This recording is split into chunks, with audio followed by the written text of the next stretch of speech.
Hey guys, what's up? So, all of you who want to solve these MCQs and don't know how to solve them, these three lessons will help you a lot in gaining more marks when you are at the borderline and you desperately need those 1 or 2 marks. These are ethical cheat codes and tricks to solve any objective type questions or multiple choice question with one single correct answer. This is the introductory lesson. This is presented by me, Roman Saini. And why am I making this? Because I cleared civil service exam and I attempted all the questions in my prelims and I got 309 out of 400 marks.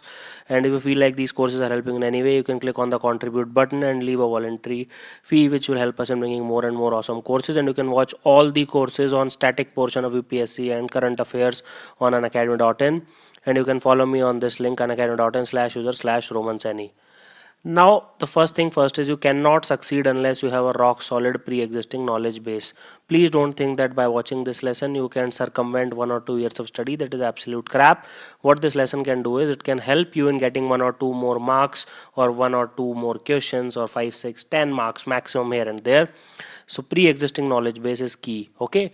Now, second thing, all questions carry equal mark. What happens is there are many of my friends who take it very, very personally. Question 30 I have to solve it anyway, ये तो करना ही है. Solve the easy questions first and get selected easily. That is my personal advice. Do not take anything on ego. Do not take anything personally in the exam hall.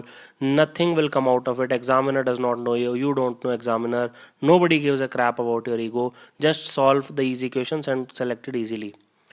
Now, disclaimers. All the advice and suggestions are my own personal opinion. Adopt it if it's helping you. Otherwise, please don't, no need to abuse me. It will work for 90% of the aspirants based on the feedback and the experience which I have gained over a period of years. 10% of you who have either not studied hard enough or lack basic common sense or are seriously risk averse, who have this fear that we will not keep cylinder in our kitchen because it might burst.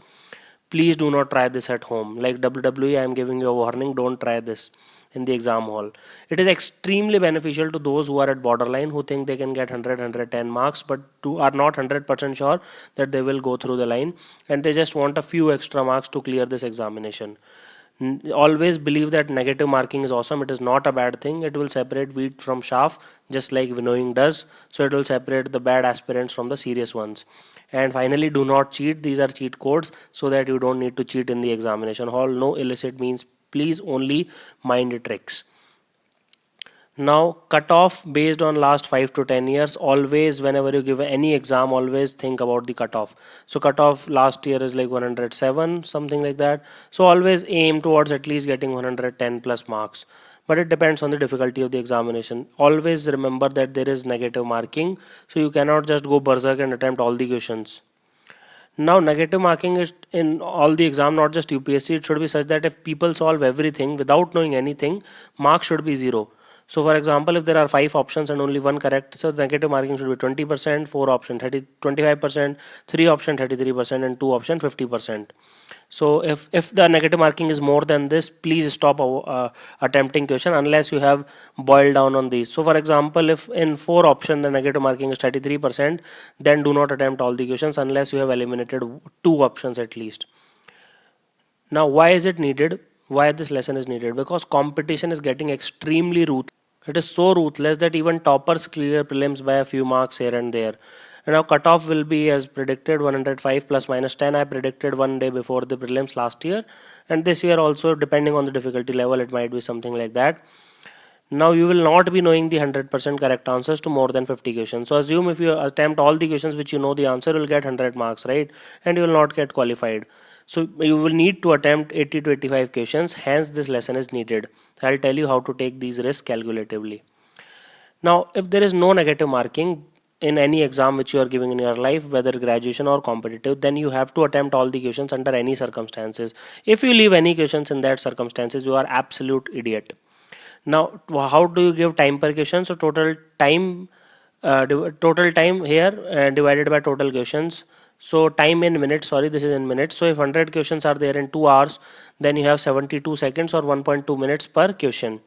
Now always make sure that you are always ahead. So at 1 hour you should not be at 50 questions, you should be at least at 60-70 questions. If you are at 40 questions, then you are seriously going to leave the paper.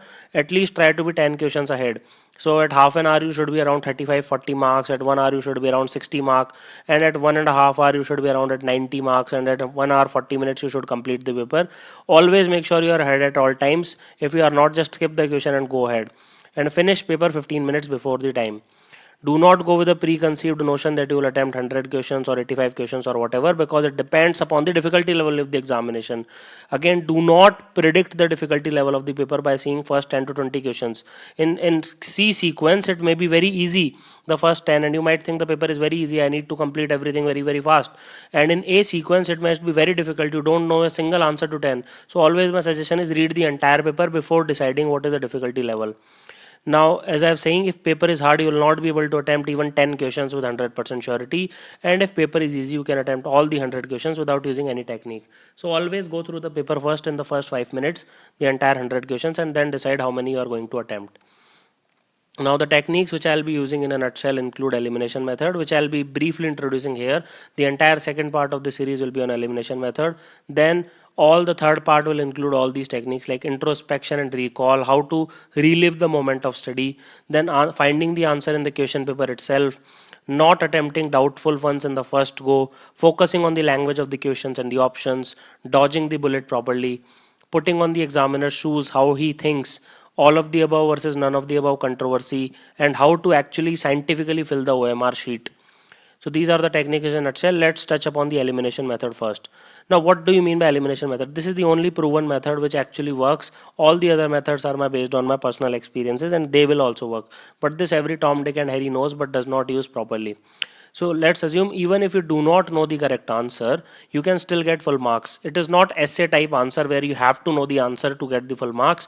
Here even without knowing anything you can get full marks because you have just a single correct answer. So examiner compulsorily needs to put the right answer in the options. Negative marking is just 1/4, right? You don't know the correct answer and you can attempt all 100 questions. In that case I will give you the table on the next slide. Cool. You don't know the correct answer. You might be confused between 4 options or 3 options or 2 options. So in that case, what is the possible scenarios? So just focus on this. This is the last slide for today. Calculation of odds. Efficacy of elimination method for solving MCQs. So this table includes option eliminated. This include most probable chance of correcting yourself. This include most probable chance of incorrect. This is the total score most probably. This is range most probably, and this is my advice. If you have eliminated 0 questions, the correct will be approximately 25, incorrect will be 75. Now it can also be 75-25 also, it can be 50-50 also, but odds of that are very less. Now total score here will be 0.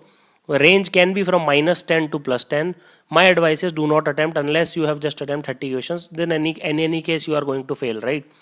Now if option eliminated is 1, then the correct questions is 33 and incorrect is 67. The total score which you will get is 10.67, which is very good. Otherwise you will get 0, right, if you do not attempt anything.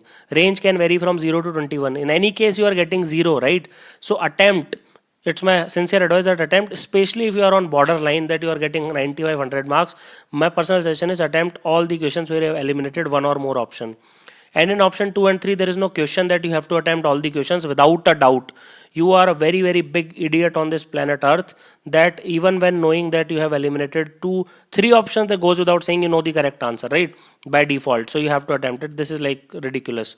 If you have gotten very 100% sure in your head that you will qualify, then you might not attempt this. But if you have eliminated 2 options, then it is my sincere advice that even in worst case you will get some positive marks. So always attempt those questions where you have eliminated at least 2 options. In this you can decide if you are on borderline. I will suggest attempt it. And if you have attempted only 30-40 questions, then you have to attempt all the 4 type of questions. But first preference is given to this, then to this, then to this, and finally if you have akkad bakkad bombay bo, then you can do this. So in the next lesson I'll be talking about elimination method and how to use it properly. Thank you for watching this lesson. Have an awesome day.